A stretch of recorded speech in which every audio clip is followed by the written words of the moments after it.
நாளைக்கு ரிலீஸ் ஆக போற டூரிஸ்ட் ஃபேமிலி படம் எப்படி இருக்குன்னு இப்ப பாத்துடலாம். இலங்கையில இருந்து ராமேஸ்வரம் வழியா சென்னைக்கு சசிகுமாரோட ஃபேமிலி இல்லீகலா வராங்க. அவங்க வந்த அந்த டைம்ல ராமேஸ்வரம்ல ஒரு சின்ன பாம் பிளாஸ்ட் ஆனதுனால அந்த ஃபேமிலி டெரரிஸ்ட் ஃபேமிலியா இருக்குமோங்கிற ஒரு டவுட் போலீஸ்க்கு வருது. சோ சசிகுமாரோட ஃபேமிலியை தேடி ஒரு போலீஸ் குரூப் சென்னைக்கு வராங்க. சசிகுமாரோட ஃபேமிலி போலீஸ் கிட்ட மாட்டினாங்களா, அந்த ஃபேமிலிக்கு என்ன ஆச்சு, இதுதான் இந்த படத்தோட ஆன்லைன் ஸ்டோரி. நேத்து இந்த படத்தை நான் ஒரு பிரீமியர் ஷோல பாத்துட்டேன். பட் நாளைக்கு தான் இந்த படம் தியேட்டர்ஸ்ல ரிலீஸ் ஆகுது. எனக்கு இந்த படம் ரொம்ப பிடிச்சது. அடித்தடி வெட்டு குத்து ரத்தம்னு எதுவுமே இல்லாம ஃபீல் குட்டா ஒரு ஃபேமிலி அவங்களோட எமோஷன்ஸ் மட்டும் வச்சு ஒரு படம் வந்து ரொம்ப நாள் ஆகுதுன்னு நினைக்கிறேன். சோ ஒரு சினிமா இந்த படத்துல ஹார்ட் வார்மிங்கா ரசிக்கிற மாதிரி இருந்தது.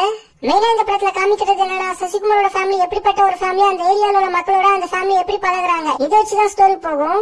நிறைய இடங்கள் இந்த படத்துல உங்களை சிரிக்க வைக்கும், நிறைய இடங்கள் கை தட்ட வைக்கும், ஒரு சில இடங்கள் இந்த படத்துல உங்களை கண்கலங்க வைக்கும் வாய்ப்பு இருக்கு. சசிகுமார் சூப்பரா ஒரு பெர்ஃபார்மன்ஸ் கொடுத்திருக்காரு. சிம்ரன், யோகி பாபு, பக்ஸ், ரமேஷ் திலக்னு சப்போர்ட்டிங் ரோல்ஸ்ல வந்தவங்களோட பெர்ஃபார்மன்ஸும் செம. சசிகுமாரோட ரெண்டாவது பையனா வர கமலேஷோட சீன்ஸ்ல இந்த படத்துல மொரட்டு ஃபன்னா இருக்கும். அந்த பையன் வர எல்லா சீன்ஸுமே நீங்க சிரிப்பீங்க. MS பாஸ்கர், குமரவேலோட சீன்ஸ்ல ஹார்ட் டச்சிங்கா இருக்கும். இந்த மாதிரியான ஒரு ஸ்டோரி லைனா கையில எடுக்கிறப்ப எக்கச்சக்கமான பொலிட்டிக்கல் விஷயங்களா பேசி ஆகணும். அப்படி பேசுறப்ப சென்சார்ல அலோவ் பண்ணுவாங்களாங்கிறதும் டவுட்ரா. சோ இங்க டைரக்டர் பொலிட்டிக்கல் இறங்கி அடிக்காம எங்கெல்லாம் பொலிட்டிக்கல் விஷயங்கள் தேவையோ அங்க மட்டும் லைட்டா டச் பண்ணி விட்டுருக்காரு. அது நல்லா இருந்தது. டைலாக்ஸ் இந்த படத்துல ஒரு பெரிய ஹைலைட்டா சொல்லலாம்.